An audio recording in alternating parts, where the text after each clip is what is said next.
Hey everybody, welcome to Conversations with Calvin. Chronologically, hey, it's Sunday, and this coming week at Thursday, the beginning of the Garden State Film Festival, which I love. And what am I doing for the last 7, 8, 9 days? I've been interviewing actors and actresses, and filmmakers and directors and writers and musicians, literally from all over the world, as part of my love and commitment to the world of independent film. And I'm now with Michael Banks, a Chicago guy, hmm and there's a place in my heart for Chicago, which I actually write about. I always like to promote. There's a Tortoise in My Hair, Journey to Spirit. There's a half chapter devoted to the wonderful city of Chicago. Familiar. Uh, but more importantly, Michael is part of that creep from the bar last night, and he's going to tell you his part and his role and what drew him to the story and all this. I was particularly fascinated by this story. I interviewed Michael Coppola earlier in the week, and the origins of this kind of heavy story and the story that I think that needs to be told. Mhm. Uh, uh, Philosophically, I was so close to Michael, and now I'm going to be close to you, Michael. It's two Yeah, Michaels, Tim Michaels. two Michaels. Mhm. There's a folk song about Michael. Michael Okay. wrote about a shore. I don't know if you ever heard that. Probably not. That one. No, it's from the 50s. You would not have heard about it. So, yeah, long story. All right, Michael. So let's Yes. roll. Why don't you do a little bit of a little background, little bio stuff, and then we're going to talk about your journey. Yeah, absolutely. Well, Callum, like you said, I am a Chicago guy, born and raised. I lived here my whole life. But a few years ago, I moved to New York. I was working a sales job. I went to business school, got a marketing degree. I worked in sales for years, and basically, once I moved to New York, I self-financed my first feature film that I wrote and directed called Blades of Grass, and that's actually how I met Mike. I'd cast him as the lead there. Once we wrapped, Mike gave me a call a few weeks after we wrapped, around like Thanksgiving, I believe, and he told me he had this script that he had written about a decade ago. He asked me to check it out, and when I read it, I was so blown away, Calvin. Like I was floored. I couldn't believe it. It is one of the most humanizing, empathetic stories that I have ever seen in my life, and I immediately just was so drawn to the project because of that. So I gave him a call. I told him I adored it. And I think the next day, myself, Mike, and Rachel, we were off to the races, and we started getting the movie off the ground and never looked back. I'm so happy to be a part of this Yeah. project. It You really is. said what drew me and what rang my bell was the humanizing Yeah. aspect of this and how Michael comes up with these thoughts and these ideas and these emotions. And I've had in my own small little world those kind of emotions. It's actually part of why I call my channel what I call it. Mm, Conversation with Calvin, we the species. mm, I trademarked that. It's kind of unusual. What does it mean? We're all one species, mm, and the sooner we kind of really realize that, the better we'll be because we mm. got very important issues to take care of the health of this planet and Yeah. and stuff. And I mean, I because I'm a '60s guy, I take this stuff to a high level. So what Michael has done and what you've done Mm, in creating the creep from the bar last night, I think is very profound. mm. Again, these are the things that that innervate me. Yeah. So, why don't you give us a little overview? What is the that creep from the bar last night? What is it about? Well, it is about addiction and loss at the highest level. It is about how we lie to ourselves to keep up this illusion of happiness, and it's profound. I like that word that you use. It is profound in the sense that I get. I feel like we have such a binary way of thinking these days, good or bad, right or wrong. And it invites you to empathize with those weird people, quote unquote, that you might see on the subway, and really think like, how did they get here? That's what it's about. It's about it's about people on the margins of society and that often get overlooked or dismissed, and it's giving them a voice. So you just kind of said it. What drew you to the story? You just kind of said it. Yeah. And the binary way of thinking and addiction and loss and really powerful emotions. Yeah. So that's what. So what was your biggest challenge in producing? I mean that's got to be a mouthful because the world is producing. Yeah, well, I laugh only because it's a miracle anytime a movie is finished. It truly is. It's one of the most challenging things that you could ever possibly undertake. So I mean the challenges don't go. I mean I could spend all day talking to you about them, but the first thing that comes to mind, I guess, is I remember laughing when I read the script first. Mike had written that he wanted the song "Creep" by Radiohead in the film, and as soon as he said that, I was like, okay, so how do we get the rights to that? And that was probably the most challenging part because we did end up getting the rights to Creep, but it did take the entirety of production. Like from day one, the first meeting Mike and I had as soon as I read the script, we went to a bar in Midtown, I believe, right on Park Avenue.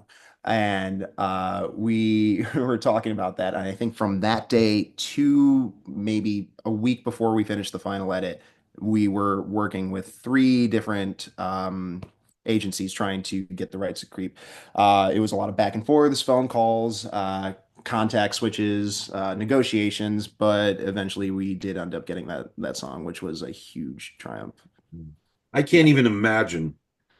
Listen, I know about acting. I kind of played around a little bit is kind of a goof, acting wise. Directing, I'm pretty friendly with a few directors, and I marvel. And I talked to somebody last night. We were talking about Marty Scorsese and Steven, and then David Lynch. It's just, Uh, but I don't have a lot of insight into the world of mm, producing. mhm. So what you just told me was a little light bulb. Yeah. Trying to get the rights for a song and how long and involved. So producing is really it's a rough, yeah. Yeah, yeah. I mean, it's you have to balance creativity with kind of the business aspect, and it's very helpful that Mike, Rachel, and myself, we all come from sales backgrounds, so that was very very useful in the entirety of the process. Because Mike and Rachel, as myself as well, we're all very very creative people, but we do have that business acumen that is extremely. I mean, you have to have it in this industry, so that came in extremely handy. Well, you just said something that also. Well, I love talking to you guys because the stuff you're saying really resonates. Sales background, Yeah, I worked, as I told you before I went on air, for the richest Italian in the world for yeah, 25 years. I was a regional manager.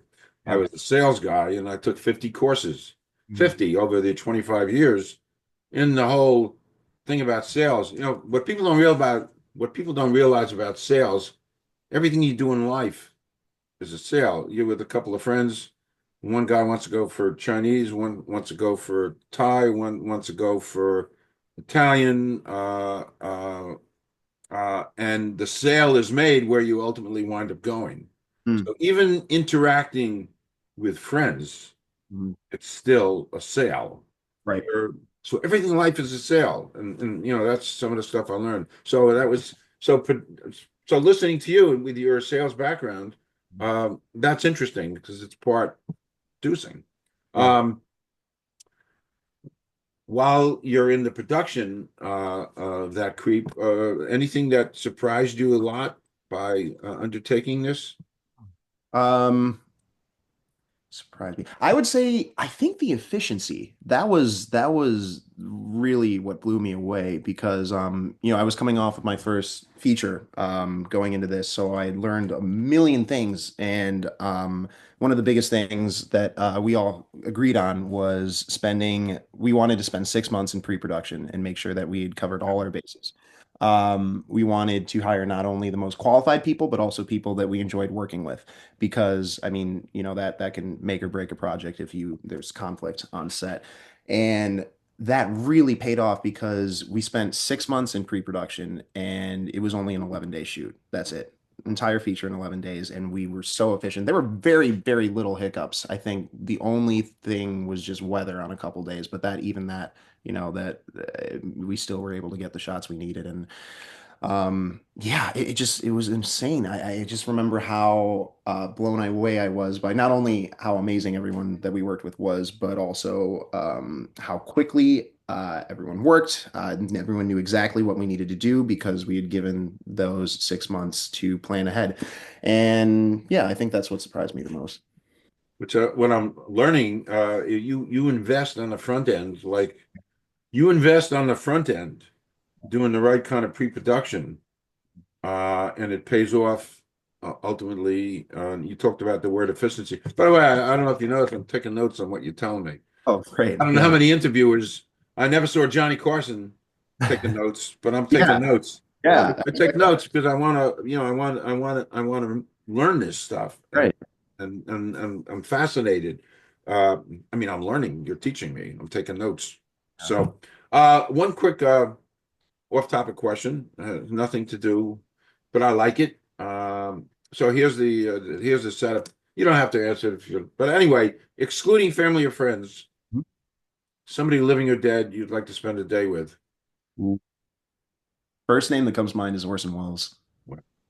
Yeah, I think I would love to have dinner with him. Yeah. By the way, I heard that a couple times. I Yeah. asked. Yeah, I did. I did. And funny, last week, I think it was TCM.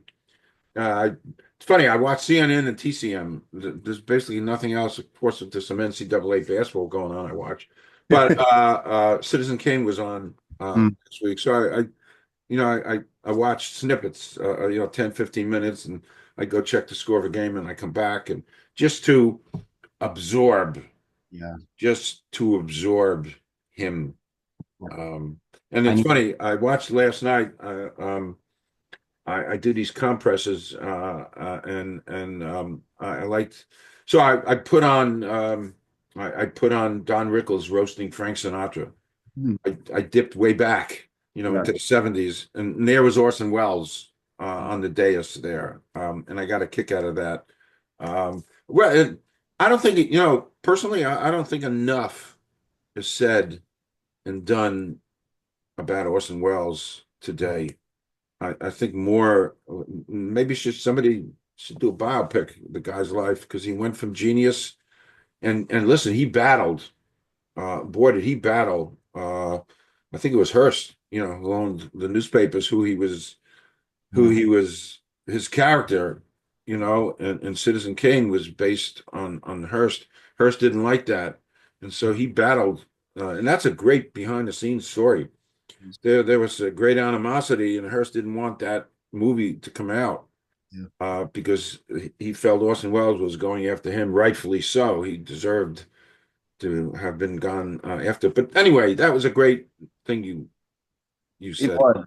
It was, and I think to your point, I mean, not enough people talk about him. I mean, he was really, I mean, just the precocious nature of his entire career. Like he's directing Broadway shows at 23. He does an all black performance of Macbeth in Harlem. God, Citizen Kane, War of the Worlds, all that, and his whole life reminds me of the Neil Young lyric. It's better to burn out than to fade away. It really is. It's unfortunate what happened, you know. I like that. Wow. Yeah, I don't know. There's a great. Wow. I'll have to send you the link afterwards, but there's a great monologue he did on the Dean Martin show where he's playing Falstaff, and he one explains the character of Falstaff while putting on his makeup, and then he delivers the entire monologue. It's absolutely astounding. He's one of the most interesting people that's ever lived. I just wrote that down. What a wow. Is that a quote? It's better to burn out than fade away. gosh, is that heavy? I love it. Okay, back to work. Uh, Yes. you already alluded. You had great chemistry with Michael and Rachel, and so working with them was great. Yes. Correct? Yeah. Absolutely. Absolutely. They're phenomenal. I consider them two of my closest friends, and it's always fun making movies with your friends. Okay. Uh, I wouldn't know, but maybe someday. Maybe someday. Um, I, I, uh, I mean, I've hung around sets and dreamed uh, in my day. I was in a movie with Meryl Streep. You were? Yeah, yeah. One True Thing. She was nominated for Academy Award. It's one of my great claims to fame. I only went to watch them film it because it was being filmed in my hometown here in Jersey, Maplewood. Uh, um, and it was a Christmas scene. It was near the end of the movie. She was dying in the movie. She was nominated for Academy Award. And after you couldn't get within 3 blocks of where they were, doing the shooting. It was cold because it's a Christmas movie and it's late November, and so just to be close to the set, and I mean, I didn't see Meryl Streep or anything, but then the cop said they got word if you want to get a container of milk or a slice of pizza, we'll let you through, and so I said to my sister, she was with me. I said, let's grab a slice of pizza. So we sat down. We set a New Jersey state record. We had one slice of pizza for an hour and a half. Yeah. And then, the set started to explode with activities, a machine making snow. So I said, this is great. Let's just go out and watch them. They're going to chase us away. So we were standing, the pizza place was next to an old Art Deco kind of theater, Mhm. Maplewood Theater. And we were just watching everything. And you ever get the feeling that somebody's standing next to you? And so I turned and look, and literally elbows length away is Meryl Streep Oh my God. and William Hurt and Renee Zellweger. So I'm not shy. And I mean, what the hell do you say to Meryl Streep? Yeah.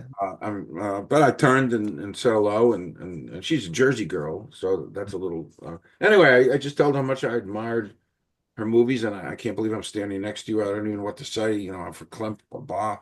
And one of the production assistants saw me talking to her, and he made the terrible assumption I'm part of that entourage. So he comes over to me and says, we got to place you now. I said, okay, let's go. Yeah.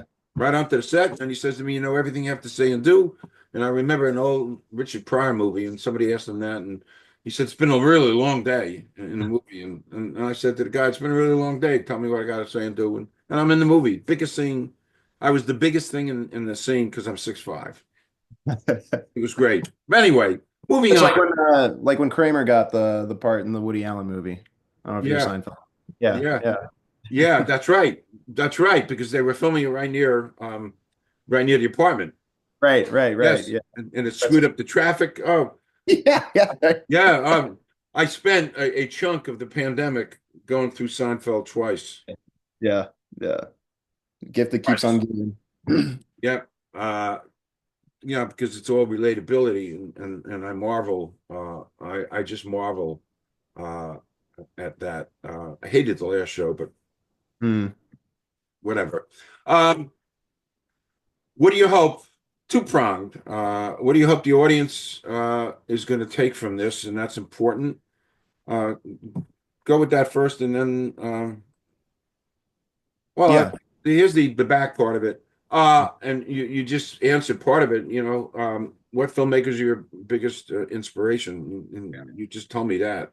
Yeah. Well, what I hope people get out of it is we kind of talked about this at the start, of our chat, but I just really there's too many people that think in black and white, and it's just the way politics are. It's Democrat or Republican. You only have two choices, but that's not true. You can there's nuance to every situation, and I really hope that people, when they see this film, they think twice before writing someone off.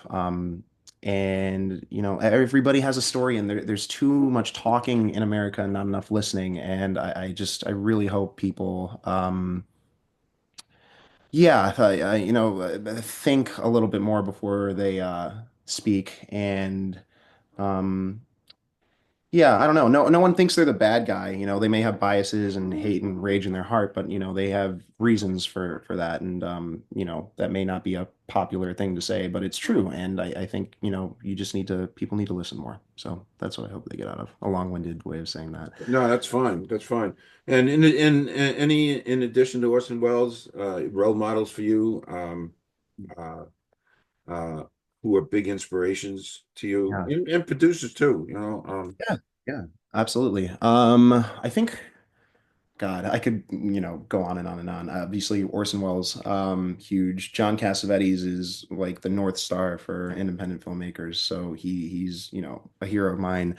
Um, Elaine May, I love her. I don't know, have you seen Mikey and Nikki? Yeah, I saw. Well, I saw the documentary. I haven't seen Mike and Nikki, but I saw the documentary.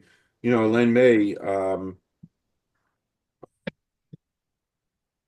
Oh gosh, and her director friend. Mike Nichols. Excuse me. Mike Nichols. Yeah, Mike Nichols. I'm such a fan of Mike Nichols. The Graduate. And Yes. Yeah.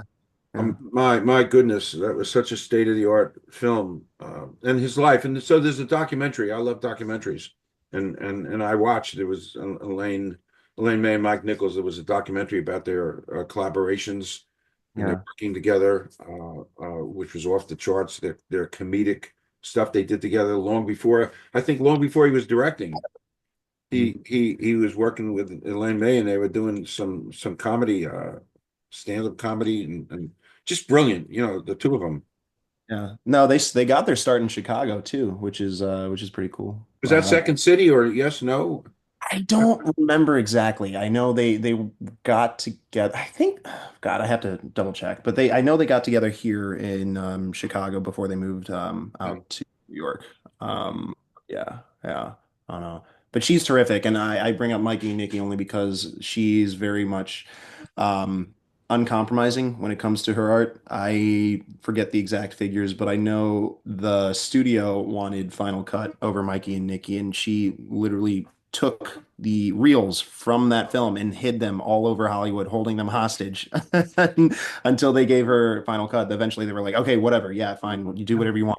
Um, yeah, she's terrific, and she was just so floored by Peter Falk and John Cassavetes as actors. There's a great story where she just had the camera rolling and nobody was in the frame, and eventually I think it was a production assistant or someone on the set called cut, and she flipped out at them, and they were like, "They're not in the frame. They haven't been in the frame for 3 minutes," and she goes, "Well, what? They may have come back. They may come back." So I love her sort of guerrilla approach to making films. So she's a hero of mine. And Sean Baker, Yeah. he's terrific. Michael Sarnowski, who did Pig, he's a fantastic filmmaker. And God, I could just go on and on and I on. know. That's Yeah. that's fine. No, you can, and that's a great little cross section you threw out there. So, from where you sit, and this is so important because having done 25 or 30 of these, I absorb and I take things from and the journey and the dreams of young filmmakers. So, what advice, because you're in the middle of this now, Michael, so what advice do you have for young filmmakers? And it's funny, I heard if there was one from again, it's not a scientific study here, but out of the 25 or 30 people, there's this thing called budget constraints. And so what is your advice to young filmmakers dealing with budget constraints and stuff? I would say, yeah, I think just it sounds very callous to say this, but don't make excuses. I say just go for it. There's always going to be a reason not to. Be fearless. Do whatever it takes to get the ball rolling, even if that's just shooting a short film on your iPhone. We live in the best day and age technologically to make films. We have cameras in our pockets 24/7. We can do it. It's just do it, even if it's just two people sitting in a room talking to each other. Just get the ball rolling, and people will start to notice if you're putting out quality stuff. Um, Oh yeah. I am absolutely floored about the production. Like when you see Creep, the production value from that Creep from the bar last night is outstanding for the budget that we were working with. It really, really looks terrific. Yeah, yeah, there it is. Yep, I'm just holding it up. Yeah. Yeah. So yeah, I would say just do the damn thing, just get out there and do it. Okay. So you're obviously you're a train ride away from the GSFF. What are you looking forward to next week? God. I think what am I looking forward to? I think just picking people's brains. I love hearing about processes. So I want to meet, the directors, the producers, the writers of the films, and the actors. I'm constantly amazed by the things that actors do. Like Mike, um, it's so funny when we're working on this film and he's the director. And I remember he made a comment to me one time because we're got a million things going on, especially as the director. Mike's got a million things going on, and he goes, "Oh shit, I forgot I have to act in this thing too." Yeah, he's a terrific actor. Rachel too. She's a phenomenal actor, and I'm just constantly in awe of what they do. I've taken a few acting classes. I don't consider myself an actor, but the level of focus that you have to give constantly while you're in the like scene, it's mind blowing. Yeah. So yeah, I'm just excited to meet artists and talk to them, pick their brains, and share Yeah, advice. Yeah. and it's intense and it's wonderful and the times that I've been there. Hey, listen, the Garden State Film Festival for me as a journalist covering it also was 6 years ago. I was there and I was there for the reception on Friday night, Thursday night, whatever. And I met somebody. I thought I was a rector's professor, and we talked because I had my hat on, and bing bang. A few weeks later, she's a doctor, OBGYN at the medical school here, Robert Wood Johnson Rutgers Medical School. Before I know it, I'm at lectures Mm. on heavy subjects, and not necessarily in my area of interest, but I did it as a journalist, and then a month later, I'm all because of Garden State Film Festival. I told that to Diane and Lauren. Then before I know it, I'm on the advisory committee of the Women's Health Institute. I know Wow. nothing. Well, I know more these days about women's health, but I did 6 years ago. I didn't know much. Mm. But the purpose of this is what you just said, Michael, to meet and interact and learn. And so I was there to do all those things, and it certainly worked for me. It was great. Um, what's uh, what's next up for you? Yeah. So actually, I'm constantly working.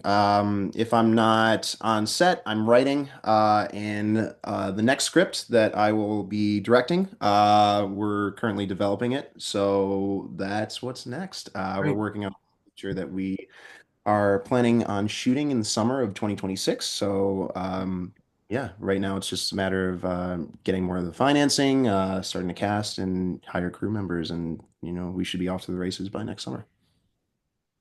I had a Um, I have fantasies. So I had a fantasy the other day, based on my interactions with all of you. It's pure fantasy and it can never, well, the odds of it coming true are 1 out of 292 million. So it probably won't come true. But I actually thought this again, based on my experience of these last 10 days.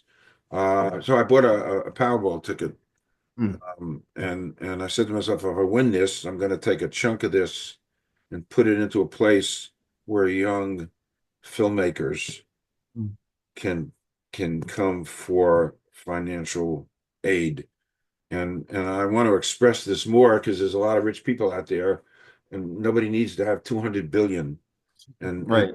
the creativity, and I marvel at the creativity that I've seen and I've heard, and I will see.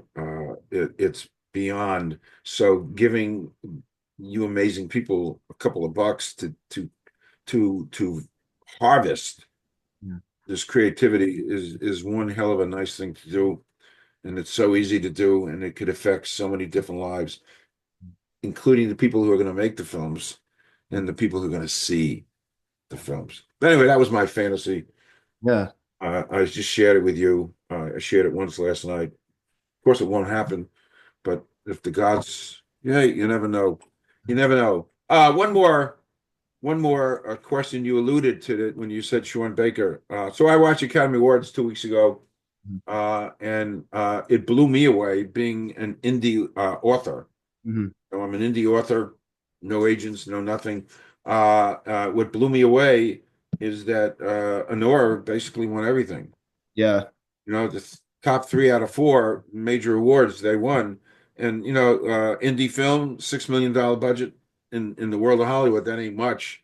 And it quoting Jim Morrison, it lit my fire Mm. to see that maybe we are entering a brave new world of independent creativity and filmmaking. So you took similar stuff away from that?